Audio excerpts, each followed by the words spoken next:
A new era of life, we're becoming an adult.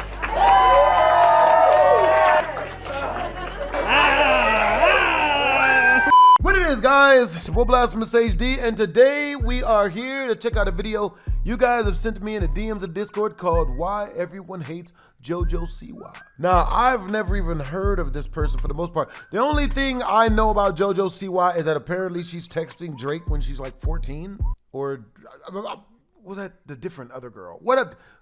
Drake is texting some 14-year-old. But other than that, let's do this. You guys wanted it, so we gonna do it.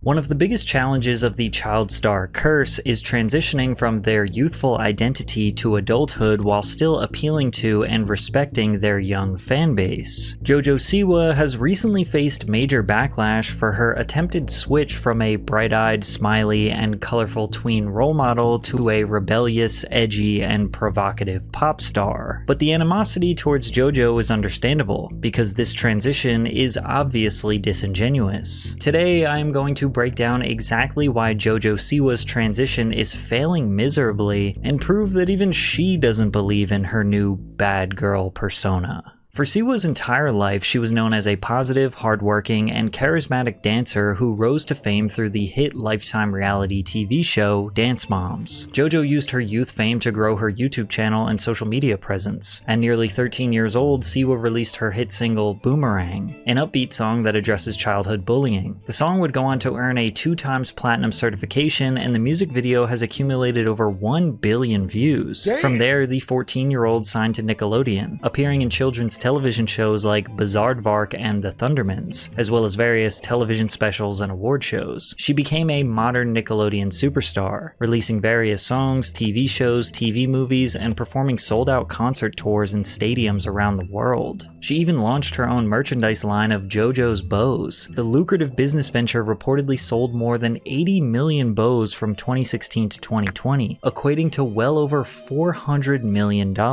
according to Forbes. By the time she was 17, she was filthy rich and was a positive influence on her millions of young girl fans all around the world. Naturally, while entering adulthood, child stars start to think about how long they can or want to appeal to children. JoJo's more mature gigs were competing on Dancing with the Stars and becoming a judge on So You Think You Can Dance. But those mature audiences struggled to take her seriously as a judge, even though she had over a decade of dance experience and was sporting a new adult-like pixie cut. Plus, being a judge on these dance shows is typically a job someone takes when they are past their prime. JoJo is just 20 years old and believes she has much more to offer to the world. So it was time to make a drastic change to let the world know she is not a bright-colored child star anymore.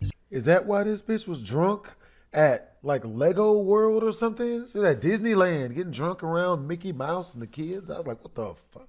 Siwa's fans were suspicious of her transition while she began rolling out her newest single, Karma, in February of 2024, wearing all black and seemingly tattooing her entire left arm. She also posted a video on TikTok showing those tattoos, which were fake, by the way. Shortly after, she posted a series of 9 photos on Instagram, each with one-word captions that, in order, read, "See you in 1 month. Remember, karma's a bitch."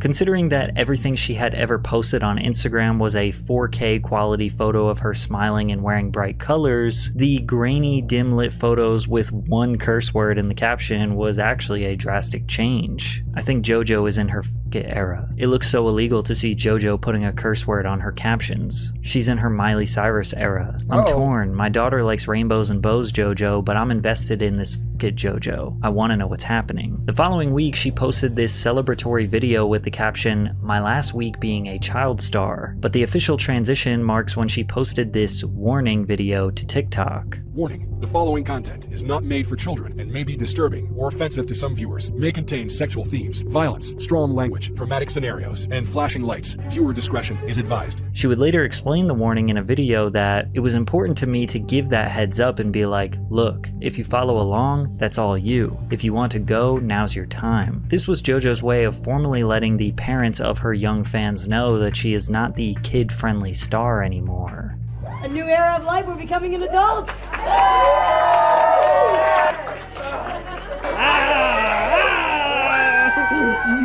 How many tits are gonna pop out today? Oh shit. Oh, I wasn't prepared for this. I would have got a different flavor of juice if I know that JoJo Siwa was gonna show her Nobody knew yet what was coming, but JoJo claims her transition would be shocking. That's been my most massive inspiration is no one has made this dramatic of a change yet. No one has made, in my generation, this extreme of a switch. And I am the first in the generation. It is very scary, but someone's got to do it. Now, I'm not really sure what counts as JoJo's generation, but she was making some huge claims here. What could this extreme switch be? When she finally teased the intro of her song, the comments absolutely eviscerated her. But before we dive deeper, when JoJo Siwa finally previewed her highly anticipated song, people in the comments were ruthless. It sounds like Spotify ads. Is this literally Lab Rats music? It sounds like Fortnite default emote music. This is Party Rock Anthem. The beginning of her song starts out with the lyrics, "I was a bad girl. I did some bad things." And she also says that she was a wild child, which just led to more and more negative reactions in the comment sections. The song was most definitely viral before it even got released, but not because people were dying to hear it. It's because people were making fun of it. Yet JoJo claimed that something crazier was still going to happen. Everyone's been talking about the song, oh, this about the song, that about the song.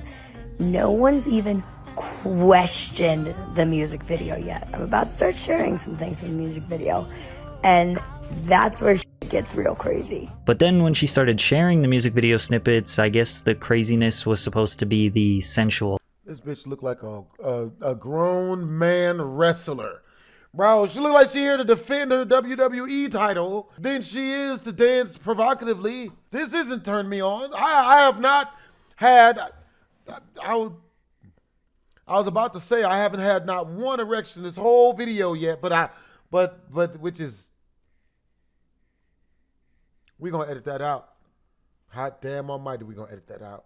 Dancing, or maybe this Blades of Glory inspired outfit, or maybe the Kiss inspired makeup, or maybe that the setting is on the island above Bikini Bottom. Adults looking at JoJo's imagery ironically look at this like a kid who's trying so hard to be an adult that it just makes her look even more like an uncomfortable kid. It's the least sexiest thing I've ever seen in my life. Some of the most respected people in the world have come up to me and been like, what you're doing right now is so right. That's a lie. It is so right. It is what the world needs. Like, don't you lie to us. I'm learning from what you're doing right now, and that's crazy to me. I mean, I heard that from Lil Nas X yesterday. Heard it from... You getting fashion advice from Lil Nas X? From Megan Trainor a few days ago. It blows my mind. It blows my mind. The support from people like that. But again, no matter how much she tried to build up hype, people couldn't be less enthusiastic about this release. And JoJo's attempts at being a badass just gave the internet more fuel to make fun of her. Dream guest on my podcast? Oh my gosh. I mean, honestly, let's spice things up. One of my exes. Oh? Finally, the song dropped on April 5th, which accompanied an interview where JoJo claims that she was doing something groundbreaking. There's never really been an influencer child star turned into musician adult star. She then went on to say that she believes this song is the first step in inventing a new genre. What would you call the genre? The genre is, I said it back in the day. Ooh, My Little Mermaid meets Metallica. That's what we're doing. No? I thought it was sexy.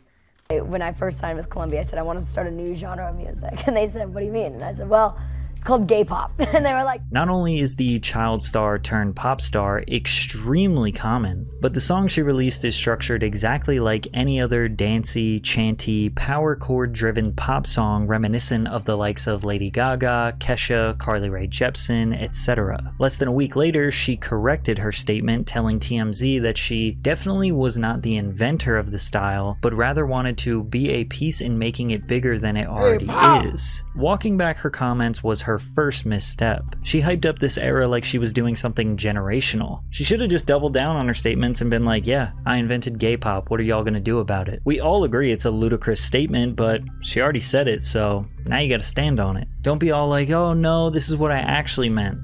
Badasses don't explain themselves. However, things got even worse for JoJo when TikTokers realized she didn't write the song. When analyzing the credits on Spotify, you will notice that Desmond Child, Timbaland, Antonina Armato, and Tim James are credited as the writers, and Rock Mafia as the producers. Antonina Armato is a well-respected songwriter who wrote hits like This Love by Maroon 5 and The Heart Wants What It Wants by Selena Gomez. Armato also wrote for Miley Cyrus during her Disney Channel era. Because of this, people suspected that the song was originally written for Miley's breakout moment into adulthood, and they also found this 2012 tweet that may have supported that theory. Big thanks to Timbaland and Rock Mafia for a great collaboration on #Karma's a bitch, and then Miley responded and said, "Don't forget me, bitch."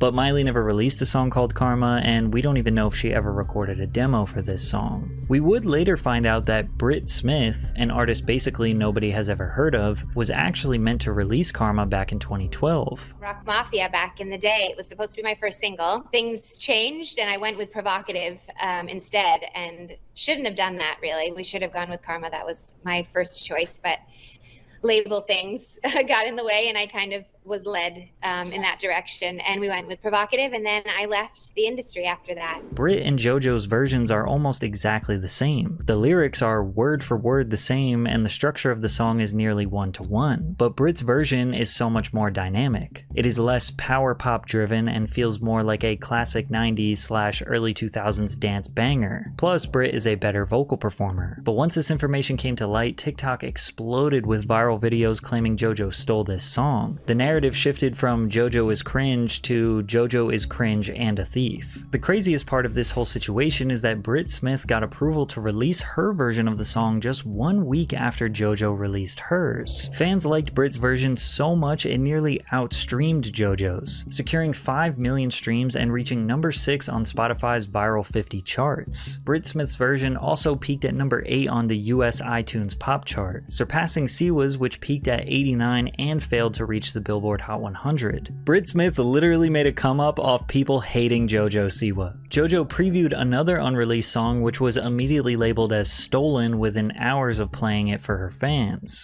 This next song is called Choose Your Fighter.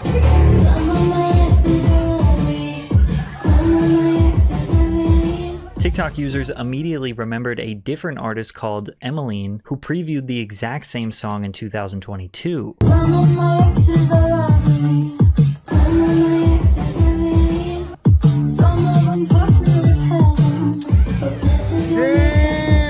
Emmeline responded to the leak with this comment: "I actually didn't sign off on it coming out with JoJo. Not her fault. If my version gets love, I can still put it out after hers." It's unclear what Emmeline meant by this, and she didn't end up explaining it further. But then Siwa finally responded to the comments of her allegedly stealing her songs. Background on Karma, honestly, it's an old song. I was pitched it. I loved it, was obsessed with it, so I grasped onto it. Why not that instead of a new song? No, that's a very normal thing. A lot of songs are Okay. What happens is people write songs and then they just don't do anything with them, and then a few years later it makes more sense for another artist. I do that all the time. I have so much young child support music. I got about 75 songs written that I haven't recorded. No. Did you steal it from Britt Smith? I did not steal anything. There's no such thing as stealing. No, I've seen the thing about the one Choose Your Fighter, one of my other songs. But no, that's the same situation. Somebody else did write it. I did not write the song. And you got the rights to it. But I have the rights to it. JoJo did not steal these songs. It is common for artists to not write their own music and have music that other people wrote pitched to them. Most of the time, songwriters make a batch of songs and send them out to multiple artists, and whoever is the first to buy the rights and release the song publicly is the legal owner of that song. 99% of your favorite artists have worked with songwriters. The one caveat to this is that JoJo's preview of her Choose Your Fighter song was not even her voice, so she didn't record her version of it yet and previewed it thinking nobody would realize it isn't her singing. But JoJo is being way too open about her lack of songwriting. She is cosplaying the bad girl while trying to explain, no, you guys don't understand how the industry works. I'm not a songwriter, I'm just a performer. When has any major pop artist ever explained exactly how they don't write their music? It ruins the aura, the mystique of being an artist. How is anyone supposed to connect with your lyrics and brand after you blatantly said you don't write your words. Like, we know that you and every other pop star in history don't write their own songs, but don't say it. And you can tell even she knows she shouldn't talk about it, because listen to her stutter and hesitate to speak on her writers in this interview. Honestly, I wrote this rap song called "The Lies Sound Better." Sure. I told my writer, I was like, look, faster than Busta Rhymes. I was like, challenge me. But the main reason why nobody is taking her seriously is because she is trying to push this bad girl era, but everything she does just proves that this persona is not genuine. Firstly, let's just get this out of the way. The Kiss-inspired makeup has to be the least authentic thing any rebellious person would ever do. Then again, it's perfectly fitting because Kiss was basically a glorified children's band. Their music was considered badass and rebellious if you were ages 8 to 13 in 1975, which are likely the ages of people that currently think JoJo Siwa is badass and serving rock star looks. JoJo expressed that her goal was for her bad girl moment to be reminiscent of Miley Cyrus's bangers moment. When I was 8 is when Miley had her bangers moment, and I was like, all I want is to have that one day. Like, I want that. And honestly, since I was like 15, like my whole like inner circle has been like talking about it and like getting excited for it. JoJo even copies Miley's signature tongue out pose, which, if you can believe it, was controversial in 2013. And yeah, Miley is definitely a legend, but it's important for JoJo to recognize that Miley was actually bad. Like, Miley was smoking salvia out of bongs, twerking on Robin Thicke at the MTV VMAs. I thought she was up in there sucking dick in the backstage. I was about to be happy for her. I was about, man, that means I should be next if I can get close to over there.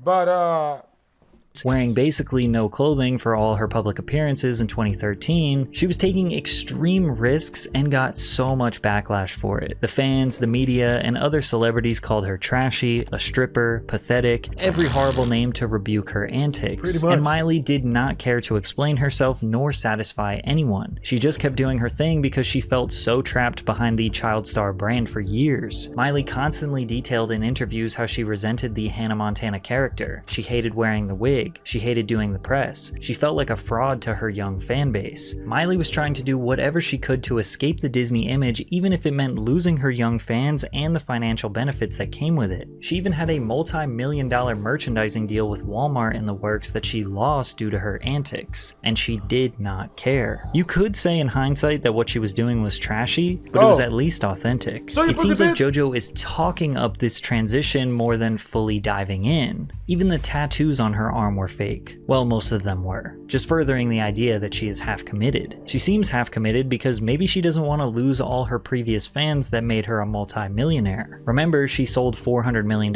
in bows. Maybe she thinks she will be able to draw on her face, do a promiscuous dance, and sell $400 million in records. But music is way different than TV or even dance. It's not even about talent. It's about depth, lifestyle, attitude, parasocial connections through lyrics and mystique, all of which are extremely difficult to fake, and people know JoJo is not actually a badass. Like, look at this video of what she claims is a reckless or unhinged statement. The last few weeks, the internet has definitely made me feel like I'm a f***ing psychopath. I realized something. I am a f***ing psychopath. And this is some shit that only I can do.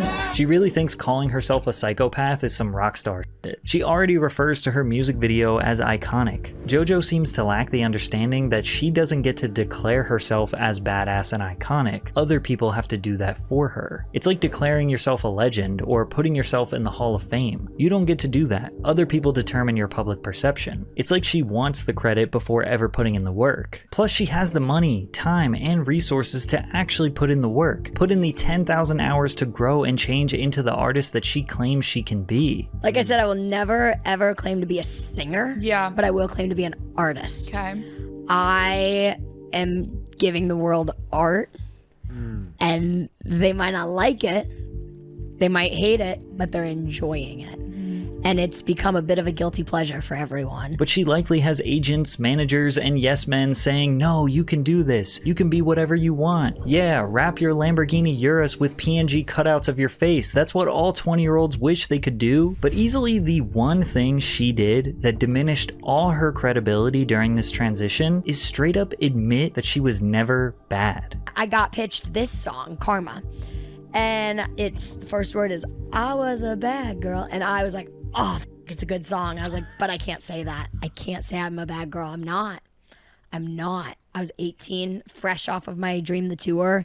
And I was like, I can't say I sang Every Girl's a Super Girl last week. Like, I can't sing I was a bad girl this week. It doesn't work. How is anyone supposed to believe in your new image when you don't even believe in it yourself? Well, more power to her, you know. Hope it goes good. Make sure to comment, like, and subscribe. It's your boy BlastphamousHD. Twisms.